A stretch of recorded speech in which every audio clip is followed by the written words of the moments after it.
Ok, d'accord. Comme tu ne veux pas parler, je serai obligée de te dévoiler moi-même. Je te le dis, tout ce que vous manigancez dans l'ombre, sachez qu'il y a un esprit invisible qui vous surveille aussi. Oui, je te le dis. Ton erreur, c'est d'avoir choisi la mauvaise maison. Ici, c'est Dieu qui commande. Peu importe ce que vous allez penser dans vos têtes sur cette famille, c'est Dieu lui-même que vous allez croiser sur votre chemin. Je déclare, dans le nom puissant de Jésus-Christ, que le feu du Saint-Esprit soit déversé sur toi. Oh, pasteur, je vais parler. Arrête s'il te plaît, je vais rectifier mon tir. Je vais enlever mes sorts. Pardon, je vais régler. Allez faire votre. Elle essaie de faire semblant en réveillant les enfants, comme si elle ne savait pas ce qu'elle avait fait. Tu vas faire vite. Il n'y a plus rien à cacher. Ton vrai visage est déjà dévoilé. Et tu me fais déjà perdre ma patience. Je serai sincère avec toi. Je te donne encore une dernière chance pour rectifier tes bêtises. Je suis déjà très remontée. Et même le Dieu Tout-Puissant est en colère contre toi. Rectifie maintenant, je t'attends. D'accord, je vais rectifier. Elle pose la main délicatement sur chacun des enfants qui se réveillent. Pasteur, mes enfants sont réveillés. Maintenant, je reviens à toi. Dis-moi les véritables raisons qui t'ont poussé à avoir ce sale cœur contre quelqu'un qui te tend la main. Vous avez plusieurs choix dans la vie, mais vous préférez plutôt le mal que le bien.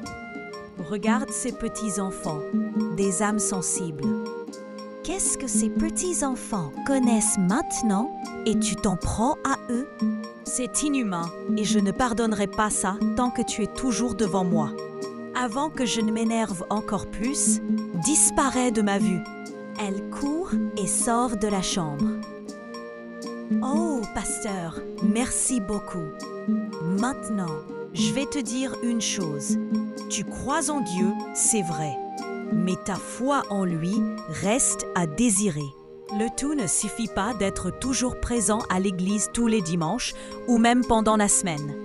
Tu dois beaucoup plus renouer tes liens avec le Seigneur Tout-Puissant. Elle n'aurait pas pu avoir accès à ta maison si vraiment la prière y dominait.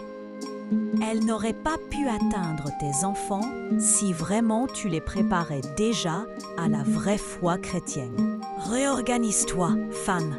Ce n'est que le début de la tentation. Ils reviendront.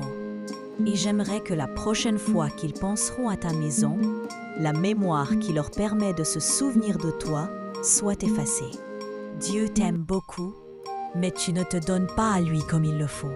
Réactive-toi. Mets la vie de ta famille dans les mains de Dieu Tout-Puissant. Consacre-toi à la prière, jour comme nuit. Une famille sans prière est une maison sans fondation.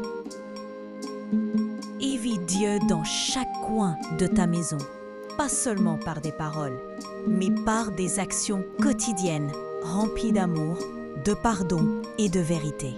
Priez ensemble, veillez ensemble, grandissez ensemble. Car là où Dieu règne, le mal ne peut s'installer.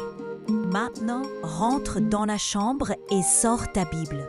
On va apprendre quelques notions très rapidement ensemble avec les enfants. Nous sommes à la fin de cette histoire. Si tu as aimé, n'oublie pas de me le faire savoir en laissant ton avis en commentaire. Si tu es nouveau, abonne-toi au compte pour ne rien manquer de mes prochaines vidéos.